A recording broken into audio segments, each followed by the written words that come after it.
오늘 우리에게 주시는 하나님의 말씀은 이사야서 33장 말씀입니다. 33장 14절부터 마지막 절까지 말씀입니다.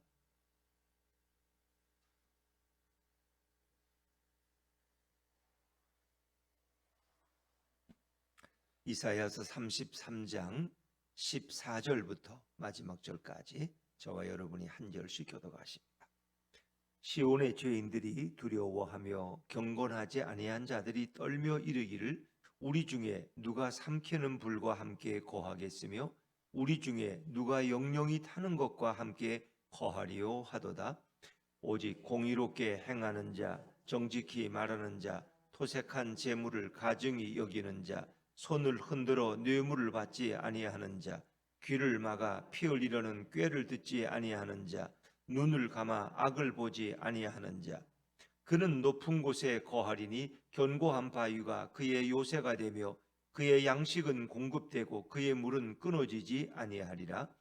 내 눈은 왕을 그의 아름다운 가운데에서 보며 광활한 땅을 눈으로 보겠고 내 마음은 두려워하던 것을 생각해 내리라. 계산하던 자가 어디 있느냐? 공세를 계량하던 자가 어디 있느냐? 망대를 계수하던 자가 어디 있느냐? 내가 강포한 백성을 보지 아니하리라. 그 백성은 방언이 어려워 내가 알아듣지 못하며 말이 이상하여 내가 깨닫지 못하는 자니라.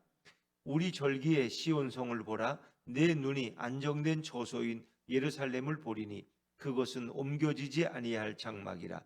그 말뚝이 영영이 뽑히지 아니할 것이요 그 줄이 하나도 끊어지지 아니할 것이며 여호와는 거기에 위엄 중에 우리와 함께 계시리니 그곳에는 여러 강과 큰 호수가 있으나 노젓는 배나 큰 배가 동행하지 못하리라. 대저 여호와는 우리 재판장이시요 여호와는 우리에게 율법을 세우시니요 여호와는 우리의 왕이시니 그가 우리를 구원하실 것임이라. 내 돛대 줄이 풀렸으니 돛대의 밑을 튼튼히 하지 못하였고 돛을 달지 못하였느니라. 때가 되면 많은 재물을 탈취하여 나누리니 저는 자도 그 재물을 취할 것이며 같이 있습니다. 그 거주민은 내가 병들었노라 하지 아니할 것이라. 거기에 사는 백성이 사죄함을 받으리라. 아멘.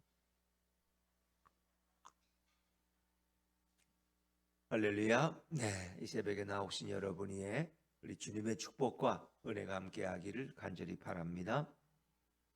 이사야 33장은 현실적으로는 아수르의 위협 속에 있는 이스라엘을 생각해 볼 수 있습니다. 그러나 지금은 위협 가운데 있지만 하나님이 도우시고 하나님이 역사하셔서 아수르가 패배하고 그리고 이스라엘이 영원히 견고한 토성을 쌓고 그리고 하나님의 축복과 보호 가운데 그들이 안식할 것을 말씀해 주는 그런 내용입니다. 그래서 어제는 우리가 전반부를 살펴봤어요.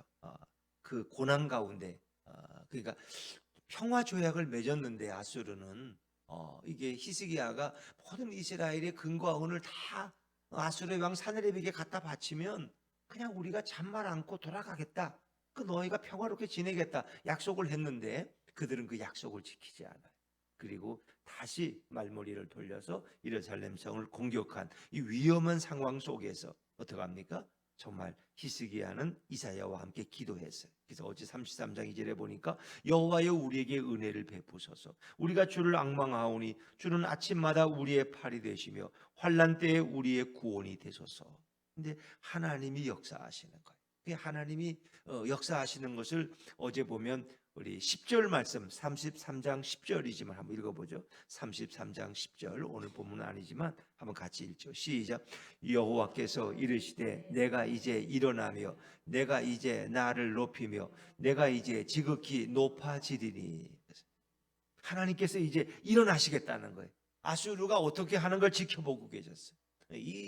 이스라엘 남왕국 유다의 이 범죄함을 심판하시고 그들을 연단하기 위해서 하나님은 아수르를 일으키시고 보고 계셨는데 이제 아수르가 하는 걸 보니까 이게 가관이야. 그들이 내 백성을 학대하고 거짓말을 하고 이게 아니야. 하나님의 의도와는 어긋났어.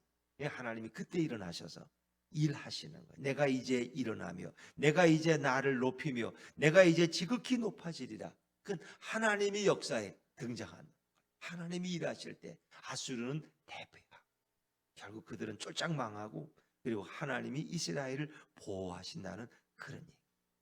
그래서 아수르는 완전히 석이 불에 타서 재가 되듯이 그렇게 마른 가시나무가 불에 살라진 것처럼 그들은 그렇게 절망과 패배를 아수르는 경험하게 되는 거예요. 그리고 하나님이 남한국 유다 예루살렘은 보호하시는 거예요.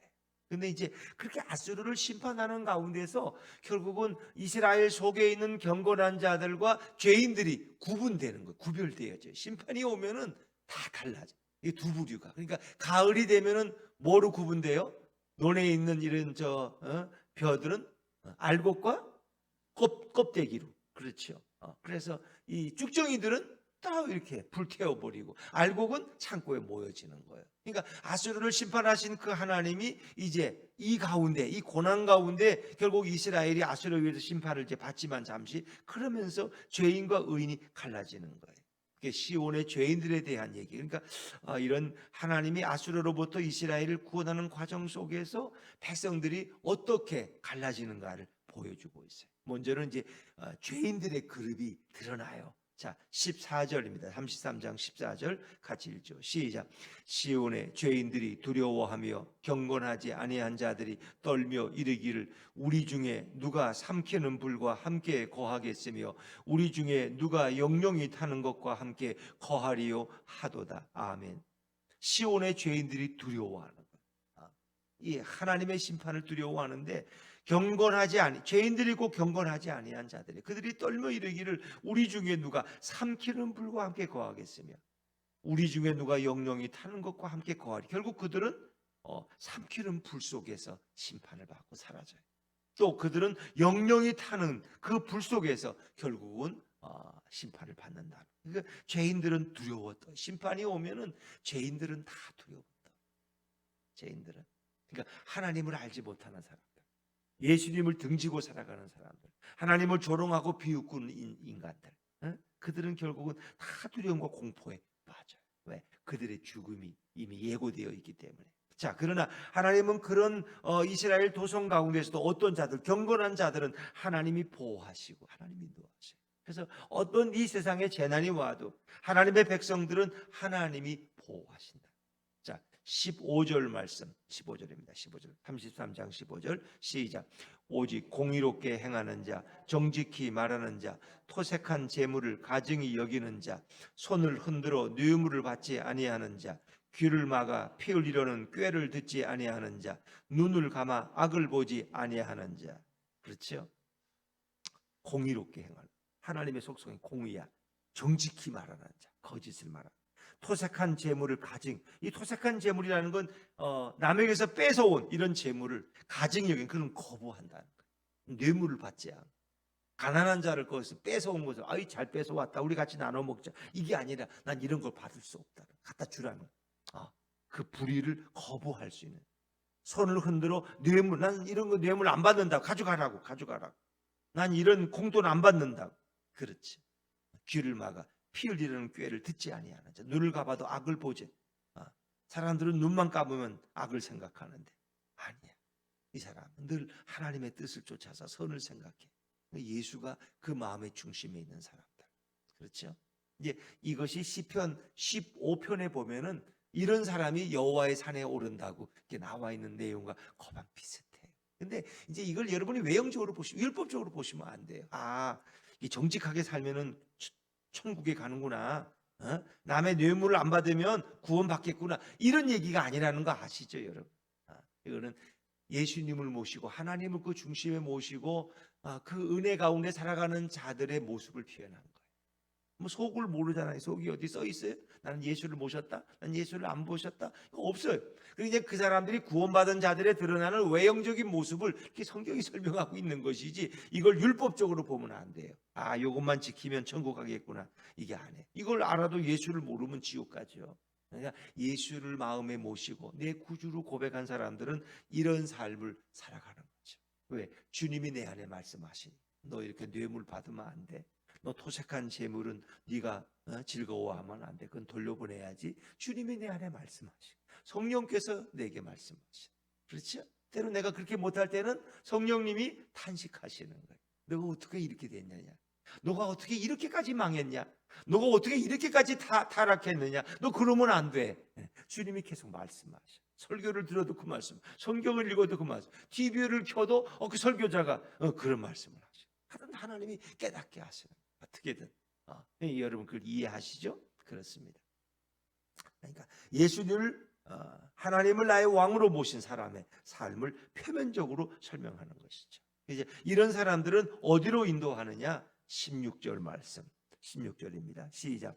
그는 높은 곳에 거하리니 견고한 바위가 그의 요새가 되며 그의 양식은 공급되고 그의 물은 끊어지지 아니하리라. 그런 높은 곳에, 높은 곳이라는 건 난공불락의 요새, 아무리 대적이 쳐들어와도 안전한, 화살이 닿지 않는 그런 안전한 곳, 이게 높은 곳이에요. 이게 구약의 성경이 높은 곳이라는 건 안전. 성읍은 높은 곳에 세우잖아요. 높은 곳. 그 안전하니까 적의 공격으로부터. 이제 그것을 설명하는 게 견고한 바위가 그의 요새가 되며, 그가 거주하는 곳에 견고한 바위. 이 바위라는 것은 보호처도 되고 피난처도 되고 이러는 거예요. 그것이 요새가 되어서 바위 속에 있으면 안전한 거예요. 어떤 것? 그렇게 안전한 곳에 그들은 거하게 하신다는 거예요. 하나님을 섬기는 사람들, 경건한 자들은 하나님이 요새가 되셔서 그들을 보호하시고, 그리고 그들은 어디에 있어도 먹는 문제를 걱정하지 않아요. 그의 양식은 공급되고 그의 물은 끊어지지 아니하리라. 물과 양식이 있으면 하나님이 어떻게 그를 살게 하시는 거 아닙니까? 사람이 뭐 먹을 양식이 있고 물이 있으면 살지 왜 못 살아요? 그래? 하나님이 그의 모든 의식주를 공급하신다. 경건한 자들은 그의 삶을 하나님이 책임지신다. 너희가 뭘 먹을까? 오늘도 뭘 마실까? 무엇을 입을까? 염려하지 않아도 하나님이 다 입히시고 하나님이 다 먹이신다는 이런 의미의 표현이고, 경건한 자들은 하나님이 그들을 인도하신다, 보호하신다, 그런 거죠. 이제 근데 17절부터는 이렇게 현실적으로는 아수르와의 싸우는 광경 속에서 하나님이 이스라엘 백성을 메시아 왕국, 하나님이 다스리고 통치하시는 새로운 성으로 인도하시는 거예요. 그래서 이제 이걸 현실적으로 보면은 히스기야 왕이 아수르를 하나님이 이제 물리치고 난 후에 이렇게 신정 왕국 이런다는 의미로도 생각되지만, 궁극적으로는 이 땅에 오시는 메시아 예수 그리스도를 통해서 완성될 하나님의 나라 메시아 왕국을 우리에게 너무나 분명하고 너무나 확실하게 보여주고 있는. 자, 이제 그것이 10절부터 마지막 절까지 소개되는 구분입니다. 자, 17절 말씀을 먼저 읽어볼까요? 17절입니다. 시작. 내 눈은 왕을 그의 아름다운 가운데에서 보며 광활한 땅을 눈으로 보겠고. 내 눈은, 경건한 자들은 왕을 봐요. 그 왕의 아름다운 그 모습을 봐요. 우리를 다스리고 통치하시는 왕, 그 권위 있는, 이제 그 모습은 일차적으로는 히스기야를 가리킬 것이다. 표면적으로 말하지만 그 내면에는 이제 영원히 우리를 다스릴 예수 그리스도, 하나님을 왕으로 표현하는 거죠. 근데 거기서 보면 광활한 땅을 눈으로 보겠고, 광활한 땅. 이 광활한 땅이라는 것은 이건 넓어서 끝이 없는 이 광활한 이런 땅은, 예루살렘은 그런 땅이 아니에요. 남한국 유다는 가도 끝이 있는 작은 협소한 나라지 이스라엘이 무슨 큰 나라가 아니잖아요. 그렇기 때문에 이것은 히스기야를 가리는 표면적인 것보다는 우리에게 영원한 천국을 주실 그 하나님의 나라를 가리키는, 그 나라는 넓고 강활해. 그러니까 좁고 비좁은 데가 아니야. 하나님의 나라, 우리를 위해 준비하신 그 천국은 영원하고 강활하고 끝이 보이지 않는. 그래서 이 광활한이라는 말에 밑에 보면 작은 3절이 있죠. 작은 3이라고 써 있죠. 그 밑에 매우 먼, 그러니까 너무 멀어서 끝이 보이지 않는 그런 광활한, 넓고 그런 확장된 의미. 이제 그런 천국은 끝이 없는 거예요. 어디서 여기가 끝이 그런 게 없는 거예요. 천국은. 그렇죠? 여기서부터 지금 저 가지가 천국이다, 이런 게 없어요. 거기는 가도 그건 영원한 나라고 끝이 없는 광활한 땅으로 이렇게 표현되고 있어요. 땅이라는 것은 늘 아브라함으로부터 계속 이스라엘 조상들에게 주셨던 그런 축복의 개념인데, 그것이 바로 하나님이 이루실 나라의 한 특성이에요. 그런데 그 나라에 들어가면 어떤 것이 생각나느냐? 이제 이런 일이 이제 겪지 않는 거죠. 자, 18절을 읽고 설명해 드릴게요. 18절입니다. 시작. 내 마음은 두려워하던 것을 생각해 내리라. 계산하던 자가 어디 있느냐? 공세를 계량하던 자가 어디 있느냐? 망대를 계수하던 자가 어디 있느냐? 이런 자가 거기 가면 있어요, 없어요? 없다는 얘기예요. 그러니까 과거에 이 아수르에 의해서 공격을 받아서 막 마음이 두려워하고 조바심할 때, 뭐 살아가면서 삶에서 막 돈 때문에 걱정하고 막 건강 때문에 걱정, 이런 두려워하던 것을 생각해낸다. 옛날 생각이 나긴 나는데 그건 옛날의 꿈과 같은 얘기야. 그런 건 다시 내게 오지 않아. 그러니까 아수르에 의해서 막 공격당할 때는 그들의 마음이 두렵기도 하고 조마조마했겠죠. 이제 그런 것이 생각은 나지만 그건 옛날에 지나간 이야기. 꿈과 같은 이야기야.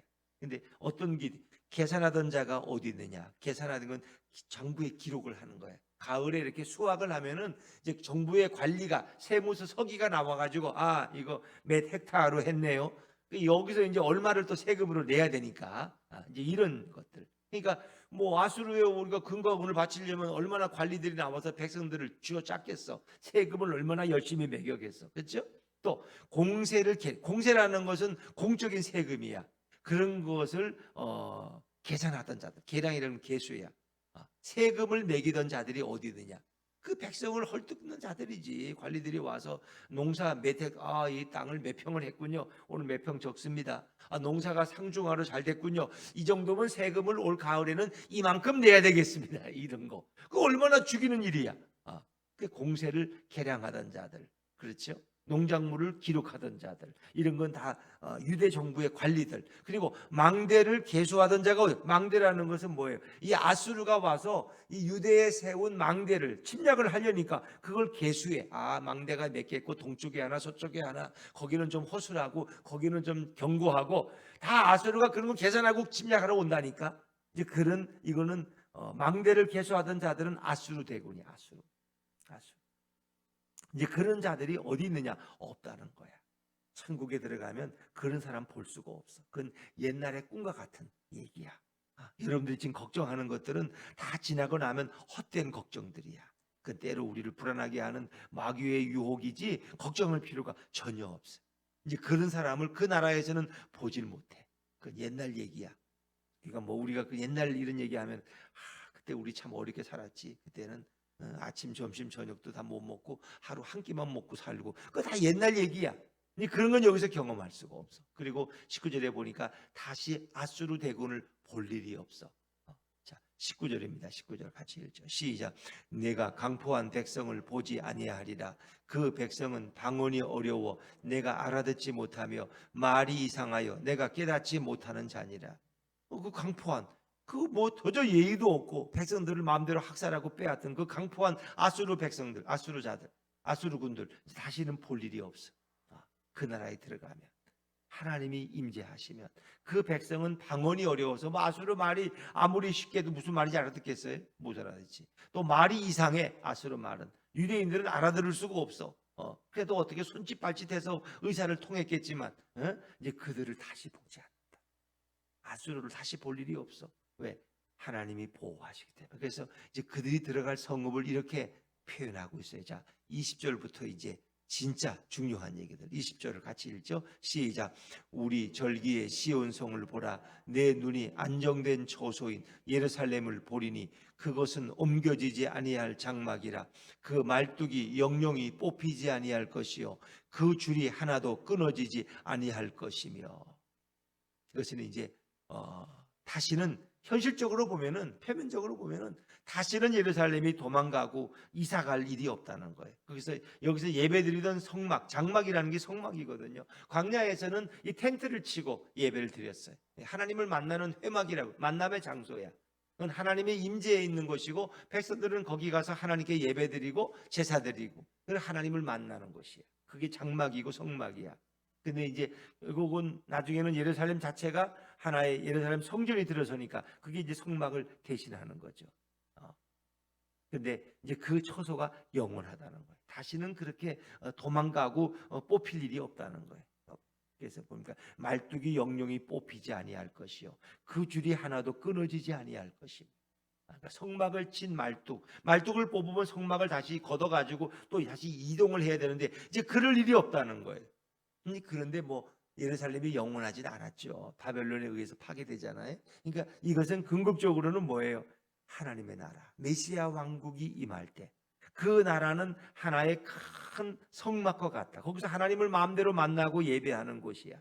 그래서 20절 앞에 보면 우리 절기의 시온성을 보라. 이것은 축제의 성읍 시온성을 보라. 거기서 절기 때 예배를 드리고 거기서 절기의 축제를 지내던 그 시온 예루살렘 성을 보라는 거예요.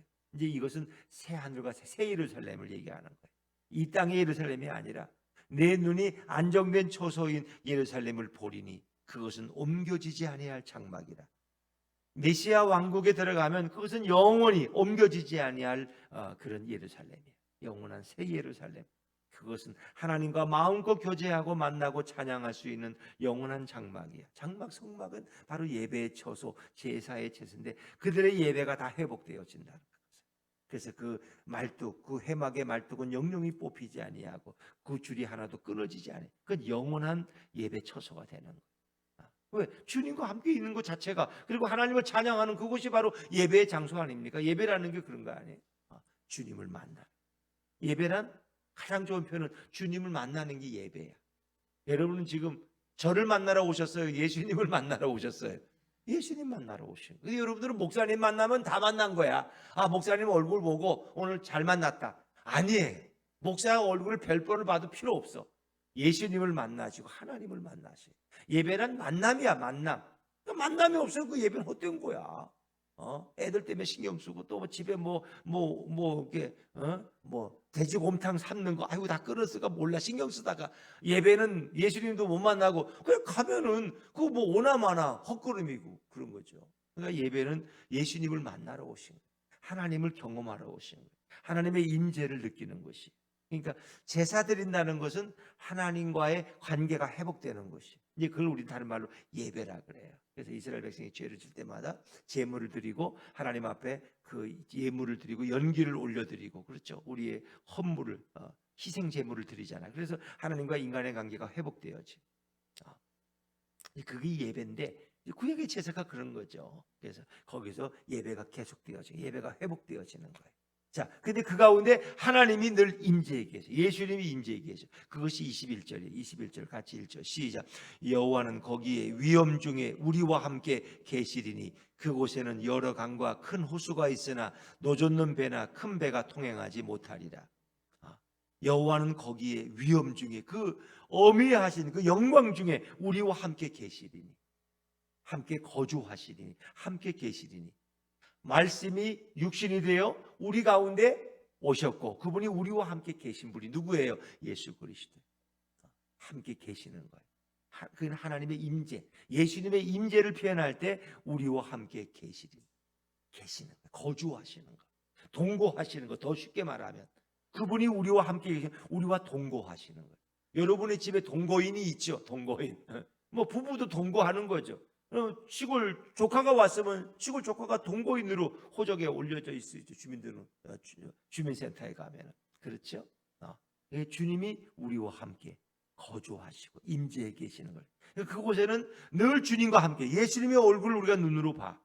얼마나 좋을까. 우리와 함께 계시리니. 근데 그곳에는 안전해. 그곳에는 여러 강과 호수가 있으나 이 강과 호수라는 것은 예전에 바벨론이나 이런 성읍 보면은 주변에 다 호수를 만들었어. 외적이 침입하지 못하게. 그러니까 완벽한 안전한 처소가 바로 호수가 둘러싸여 있는 성읍이라는 거 아세요? 왜? 배를 타고 건너오지면 건너올 방법이 없잖아요. 잠수함이 있어, 뭘 타고 들어와. 그러니까 배가 없는 거야 거기는. 그러니까 안전한 성읍이야. 이제 그런 걸 상상하면서 이렇게. 이스라엘 백성들은 이 말을 쉽게 이해하는 거예요. 성이 강에 둘러싸이면 안전한 요새라는 거구나. 여러 강과 호수가 있어서 안전해. 외적이 침입하지 못해. 사단이 틈타지 못해. 노젓는 배나 큰 배가 통행하지 못한다는 것은 이거 아수르 대군이 다시 오지 못한다는 거예요. 그들이 가장 두려워하는 게 아수르거든 지금. 그러니까 걱정하지 말라는 거예요. 그 메시아 왕국에 들어가면은 거기는 안전하고 아수르 같은 이런 나라가 다시 우리를 괴롭히지 못한다는 거예요. 그리고 그곳에는 찬양이 회복돼요. 우리를 다스리는 그 예수 그리스도, 그분이 어떤 분이시느냐, 그분을 찬양하는 노래가 나와요. 그래서 천국에서는 우리가 주로 할 일은 주님을 찬양하는 일이에요. 자, 22절 말씀, 22절입니다. 시작. 대저 여호와는 우리 재판장이시요 여호와는 우리에게 율법을 세우시니요 여호와는 우리의 왕이시니 그가 우리를 구원하실 것입니다. 찬양의 내용이에요. 하나님은, 예수님은 우리 재판자, 영원한 재판자. 여호와는 우리의 율법을 율법을 주셔서 그 말씀 가운데 살게 하시는 분. 여호와는 우리의 왕이 되시고 그분은 우리를 구원하실 것입니다. 구원자라 오시는 예수 그리스도를 다 생각나게 하는, 그래서 주님이 다스리고 통치하시는 그런 나라를 설명하는 거예요. 이게 이제 성경에서는 이걸 찬양이라 그래요. 찬양. 승리의 찬양이야. 그 메시아 왕국에서는 그분이 우리 재판장이시고 그분이 우리의 율법을 세우시고 그분이 우리의 왕이 되시고 그분이 우리를 구원하시는데 무슨 걱정이 있어? 대통령들은 늘 실수가 많고 맨날 국민들한테 욕도 받아먹고 또 여론도 조사하면 잘 안 좋고 그냥 부인은 또 부인대로 또 따로 다니고, 이게 세상 왕 대통령들은 그래. 그런데 거기에 우리 다스리는 왕은 완벽하신 분이에요. 그분은 바로 예수 그리스도, 우리의 영원한 왕이 되신. 거기는 불의가 없어. 억울한 재판을 받을 일이 없어. 그래서 이렇게 설명하고 그걸 찬양하는 거예요. 그러니까 이제 이스라엘 백성이 애굽을 출발해서 홍해를 무사히 건너잖아요. 그리고 애굽의 그 기병대들이 다 물에 수장되잖아요. 그 후에 불은, 그게 출애굽기 14장에 나오는 내용이에요. 홍해 도강 사건. 홍해를 마른 땅까지 건넜어요. 그러니까 15장에 뭐가 나와요? 미리암의 찬양이 나오는 거야. 소고를 치면서 하나님을 찬양하는 거예요. 우리를 승리케 하신 찬양. 애굽인들을 다 바다에, 홍해에 잠수시키시고 우리를 이렇게 마른 땅처럼 건너게 한 주님. 또 예수님이 이 땅에 오실 때, 그 예고를 받을 때, 메시아가 내 몸에서 태어난다고 마리아에게 천사가 와서 수태고지를 해요. 그럴 때 마리아가 뭐예요? 그 말을 받고는 처음에는 걱정하지만 이제 내가 그거를 내가 순종하겠다. 받아들여요. 왜? 처녀가 애를 베면은 그 걱정이지. 그러나 그걸 다 받아들여. 그리고 마리아가 그다음에 뭐 하는지 아세요? 주님을 찬양하는. 이 마리아의 찬양이에요. 성경에는 유명한 찬양이 두 개 나오는데 미리암의 찬양과 마리아의 찬양이 나와요. 이 주님을 찬양하고 주님의 나라를 노래하는 거예요. 그래서 여기에 이 찬양이 나오다. 메시아 왕국에서 또 주님을 찬양해. 그분은 우리의 재판장이시고 우리에게 율법 말씀을 주신 분이고 우리의 왕이 되시고 우리를 구원하실 것이다. 천국에서는 우리 예배가 계속 드려지고 우리의 찬양이 계속될 줄로 믿습니다. 여러분 지금 입 딱 다물고 아침에 아유 찬송, 아유 나 목도 아프고 못 불러 이렇게 부르지만 천국에 가서 우리가 할 일은 찬양밖에 없다는 거 아세요? 여러분들이 뭐 아침에는 목이 아파 그러겠지만 주일 예배들은 찬양을 좀 목이 아프도록 좀 부르세요. 목이 아프도록. 사람들은 예배를 오해해. 찬양도 안 부르고 그냥 중얼중얼대면 그게 잘하는 것인 줄 알아. 주님이 제일 싫어해. 너는 나를 찬양하러 왔느냐? 너가 중얼대들어 왔느냐? 찬양은 힘껏 마음을 담아서 노래하는 거예요. 목소리를 터지게. 주님을 높이는 건데. 근데 찬양하라 그러니까 중얼중얼. 주님이 보실 때 얼마나 섭섭하게 여기세요. 힘차게 할 수 있는 노래를 잘 못해도 악보를 잘 몰라도 힘차게 주님. 왜? 모든 찬양은 다 예수님을 높이는 거거든.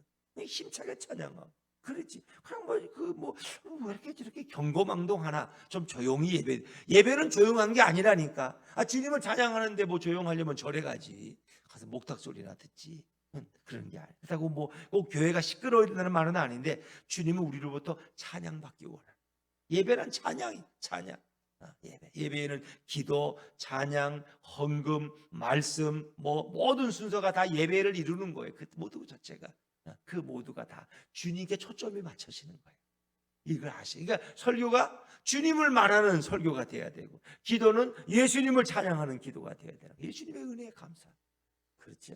우리의 마음에 드는 헌금도 그것은 주님께 영광을 드리는 예물이 돼야 되는 거예요. 모든 게 다, 모든 것이 주님 안에서의 아름다운 교제가 되고 또 성도의 소식을 나누는 이 모든 예배가 한편의 드라마와 같은 것이고 그 모든 것은 예수님을 높이고 찬양, 하나님을 높이는 그런 모든 순서가 되어야 돼요.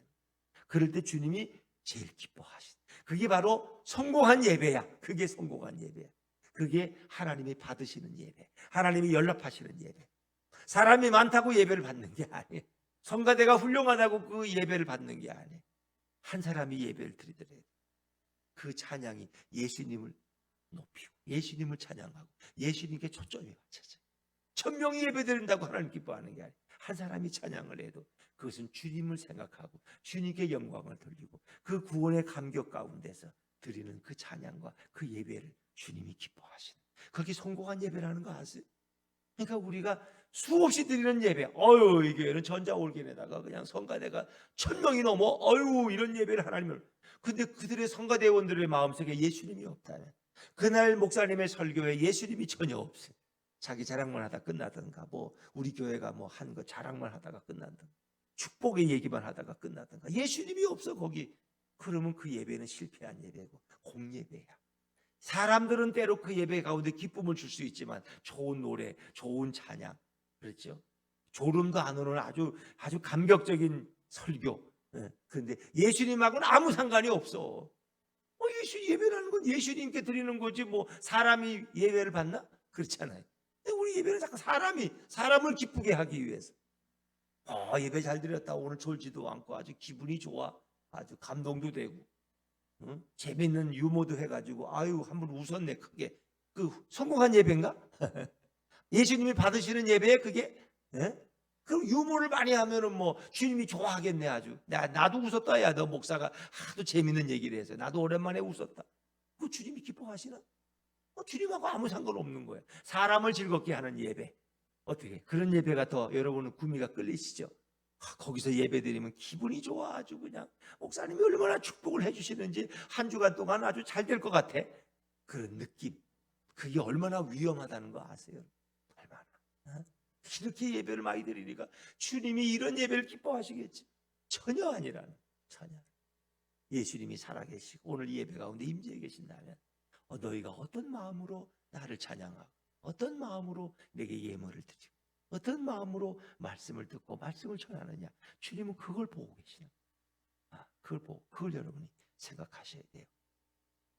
자, 이렇게 해서 이제 쭉 나가는데 23절은 이 돛대에 대한 건데, 이제 하나님께서 그 모든 이제 현실적으로 아수르 대군이 가져온 모든 재물을 너희가 다 나누게 된다. 이제 그런 말씀을 이제 하고 있는 거예요. 현실적으로 이건 역사 속에서. 자, 23절 한번 읽고 넘어갈까요? 23절입니다. 시작. 네, 돛대 줄이 풀렸으니 돛대의 밑을 튼튼히 하지 못하였고 때가 되면 많은 재물을 탈취하여 나누리니 저는 자도 그 재물을 취할 것이며. 이 돛대라는 건 이제 배를 얘기하는 건데, 남왕국 유다의 돛대줄이 풀렸어. 돛대의 밑을 튼튼히 하지 못해서, 그 돛을 하지 못하니까 이게 뭔가 나라가 삐뚤거려. 이게 유대가 이렇게 약해. 남왕국 유다가. 그러니까 이렇게 아수르의 대적에 의해서 결국은 고통을 당하고 평화 조약을 맺으려고 금과 은 다 100개다 갖다 주고 성전에 있는 거, 그렇죠? 이게 돛대줄이 풀렸고 돛대의 밑을 튼튼히 하지 못해서 너희가 게을러서 돛을 달지도 못해서. 자, 이렇게 해서 아수르에게 너희들이 고난을 당하지만 때가 되면, 그날이 오면 많은 재물을 탈취하여 나누리니. 아수르 대군들이 버리고 간 거, 그 재물을 다 그들이 걷어 노략질 한 걸 또 다시 걷어가. 저는 자도 그 재물을, 저는 자는 것은 뭐예요? 절름발이라는 표현인데, 장애인은 전쟁에 나가니까 노획물을 걷지를 못해. 그러나 집에 있어도 다 그에게까지 분배가 돼. 이런 얘기. 그러니까 이건 이제 현실적으로 아수르가 물러가서 이 백성들이 얻을 그 부유한 재물을 설명하고 있는 거예요. 그리고 그 나라에 참여한 백성들, 하나님 나라에 참여한 백성들은 이렇게 부족함이 없이 하나님이 풍성함으로 채워주신다는 걸 설명합니다. 자, 그리고 또 그 성에 참여하는 그 경건한 자들에게 주신 축복이 마지막 제일 중요한 게 있어요. 24절 말씀. 24절 시작. 그 거주민은 내가 병들었노라 하지 아니할 것이라. 거기에 사는 백성이 사죄함을 받으리라. 아멘. 그 거주민은 내가 병들었노라 하지 않아. 다시는 병이 들지 않아. 그곳에서는 병이 없어. 몸이 많이 아픈 분들 빨리 천국 가게 해달라고 기도하셔.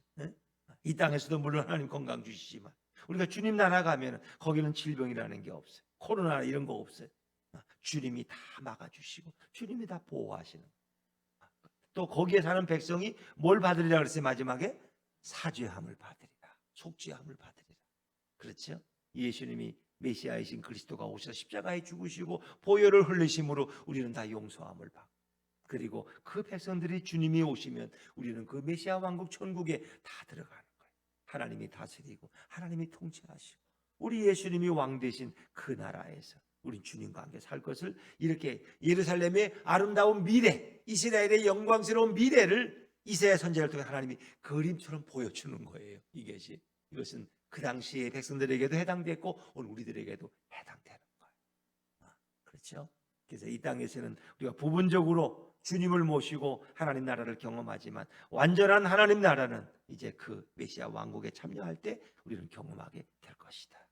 이것이 구약에서부터 계속 주시고 있는 주님의 약속이고 주님의 예언. 이 약속은 반드시 이루어져. 메시아가 오신다. 메시아가 오신다. 결국 메시아가 이 땅에 오셨죠. 그분은 다시 재림하시고 우리를 영원한 천국으로 이끌어 가실 거예요. 그 나라는 바로 예배가 회복되는 나라, 그리고 견고한 도성으로 우리를 보호하시는 나라, 그리고 찬양이 회복되고 주님과 함께 있는 그 나라. 그렇죠? 질병도 없고 거기서는 누구도 죄인은 들어갈 수 없는 나라에 이미 다 사죄함 받은 사람들이 거기서 주님과 함께 영원히 사는 그 나라를 주님은 이미 우리에게 오늘도 보여주고 계시고 이미 오래전에 그렇게 이사야를 통해서 예언하고 계십니다. 오늘도 그 나라를 바라보면서 오늘도 이 하루를 예수님과 동행하는 축복의 하루가 되시기를 주 이름으로 축원합니다. 기도하겠습니다.